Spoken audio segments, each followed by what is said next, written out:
Kan aneh, masih bisa kaya dalam kemurahan. Kan nggak masuk akal. Saya merenungkan lama sekali, saudara.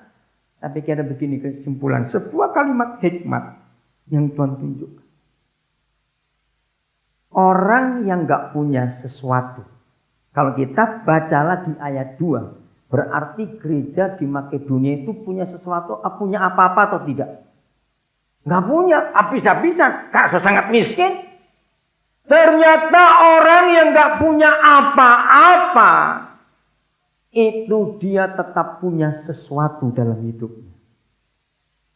Amin atau tidak? Saya ulangi lagi. Ternyata orang yang gak punya apa-apa dalam hidupnya, dia tetap punya sesuatu. Nah, sesuatu itu yang Tuhan ingin. Mau gak kita memberikan sesuatu itu? Walaupun kita gak punya apa-apa.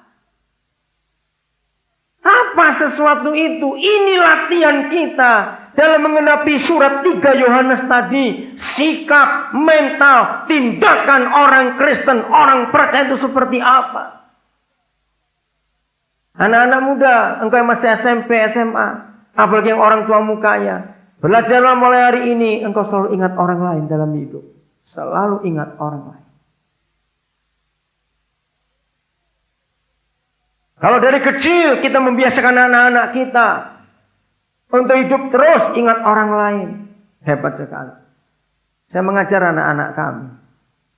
Karena itu yang cara kami hidup. Kalau kamu bisa dapat satu baju yang baru, cepat keluarkan minimal satu yang lama. Kasih orang lain. Terus mau dapat apa saja keluarkan yang lama. Terus. Saudara pernah sadar hidup seperti itu enak, gak ada beban? Saudara sadar gak orang hidup kebanyakan barang itu beban? Kalau keong enak rumahnya dibawa kemana-mana. Terlalu banyak barang itu merepotkan. Dan itulah kebenaran yang luar biasa. Ini yang Tuhan mau. Lagi sekali baca lagi nanti surat 3 Yohanes. Walaupun itu orang-orang asing. Hari Sabtu yang lalu, saudara. Saya mau katakan bahwa ini anak Islam. Orang Banten asli. Saya dapatkan dia waktu saya ngurus kacamata ini. Nah, Sabtu minggu yang lalu. Tanggal 8. Dia itu lamaran. Nah, karena dia nggak punya orang tua. Sejak ketemu saya ngurus kacamata, dia jadi anak kami. Ini pertama kali saya melamar. Di keluarga Betawi asli. Di daerah Cilandak itu jalannya itu nggak ada namanya, rumahnya pun tidak ada nomornya. Jadi pokoknya dekat rumah sakit Permata Bunda, ada Mall Cipulir, maju lagi, nggak ada nomornya. Wih, haji-haji kumpul di situ. Saya duduk lesen dengan mereka karena anak ini nggak ada orang tuanya. Pertama kali saya melamar orang Betawi.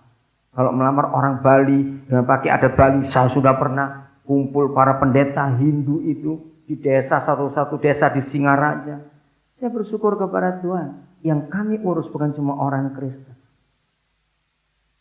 Dan hari itu saya pertama kali tahu ada Betawi seperti itu dalam melamar. Nanti mereka akan menikah tanggal 6 Februari. Saya diminta untuk memberikan khotbah pada pernikahan anak itu nanti. Hebat enggak?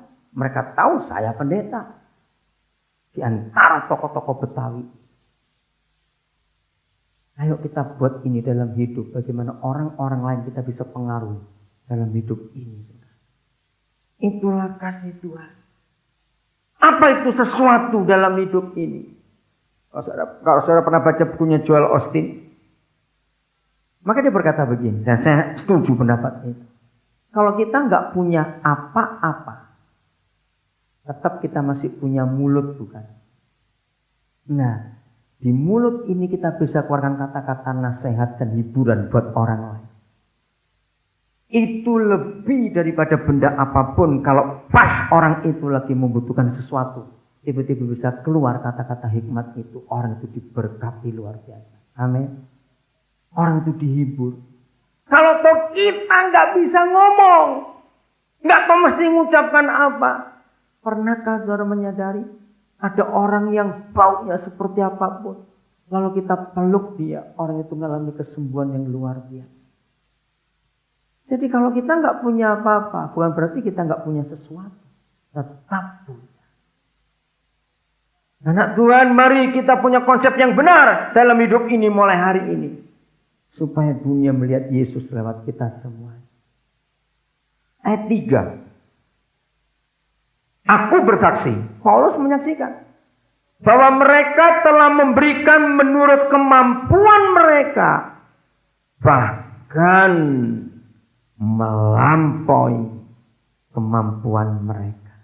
Ayat 5. Mereka memberikan lebih banyak daripada yang kami harapkan. Ini kan gak masuk akal. Sudah gak punya apa-apa, sangat miskin. Bagaimana mereka bisa memberi lebih banyak daripada yang kami harapkan? Mereka memberikan diri mereka pertama-tama kepada Tuhan, kemudian oleh karena kehendak Tuhan juga kepada kami. Maka anak Tuhan, mulai hari ini gak ada alasan untuk kita gak bisa buat apa-apa dalam hidup. Katakan amin. Kita masih bisa buat sesuatu dalam hidup. Hari Kamis malam, saya masih ada di satu desa di Kabupaten Maringin. Itu salah satu kabupaten di Jambi. Dari Jambi pagi jam 9 kami berangkat. 5 jam lebih baru sampai ke Bangko. Di situ kami ketemu suku-suku, anak-anak suku. Suku anak dalam dan suku kubu. Kami ada sekolah di sana. Kami buat Natal Kamis yang lalu, saudara. Ketemu dengan anak-anak yang tadinya masih pakai cawat saja bersama orang tua mereka. Jam 11 malam selesai acara, kami balik lagi ke Jambi. Tiba di Jambi jam 4 subuh kurang seperempat.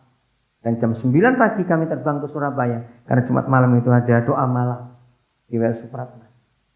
Saya begitu puas melihat anak-anak suku bisa sekolah. Lihat mobil, saudara, waktu mobil kami masuk, mereka cegati.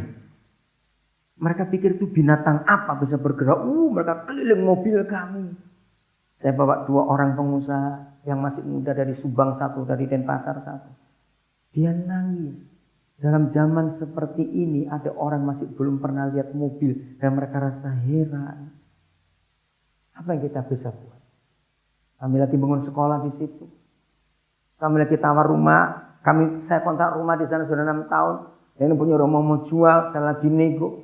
Cukup besar, 600 meter persegi. Kamarnya banyak. Di situ anak tinggal bersama guru mereka. Saya melihat itu puas, kecapean saya 10 jam sehari bolak-balik. Enggak terasa. Karena melihat ada orang-orang yang dipulihkan dalam hidup. Maka itu kalau yang kaya-kaya punya duit tanpa alasan sibuk. Saya akan doa supaya Tuhan berkata, maaf aku juga sibuk. Mau apa? Ayo kita buat sesuatu untuk orang lain dalam hidup. Ayat terakhir. Tubuh dan darah Yesus yang kita hadapi inilah bukti bahwa dia memberikan sesuatu untuk kita. Roma 14 ayat 7 dan 8. Lalu kita siapkan hati untuk perjamuan kudus ini. Inilah kekristenan yang sesungguhnya.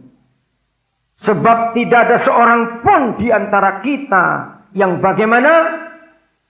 Ayo, yang bagaimana? Baca semuanya. Yang hidup untuk dirinya sendiri. Dan tidak ada seorang pun yang mati untuk dirinya sendiri. Itu namanya bunuh diri. Mari kita renungkan ayat. Kalau mati untuk diri sendiri, itu namanya bunuh diri dan itu berdosa. Walaupun membunuh diri sendiri itu menghilangkan nyawa orang, hukumannya adalah pembunuhan. Ternyata orang yang hidup untuk diri sendiri pun diidentikan dengan orang yang bunuh diri, saudara. Hebat enggak firman ini? Maka itu orang egois, orang yang mementingkan diri sendiri, orang yang mikir diri sendiri, orang yang hidup untuk diri sendiri, itu sama kejamnya dan sama jahatnya dengan orang yang bunuh diri. Dengan kata lain, kalau ada orang yang hidup egois, lebih baik mati orang itu. Itu maksud Tuhan. Daripada hidup hanya berguna buat dirinya sendiri saja. Ayat 8. Sebab jika kita hidup untuk Yahweh. Dan jika kita mati, kita juga mati untuk Yahweh. Jadi baik hidup ataupun mati, kita adalah milik Yahweh. Kan aneh. Masih bisa kaya dalam kemurahan. Kan nggak masuk akal. Saya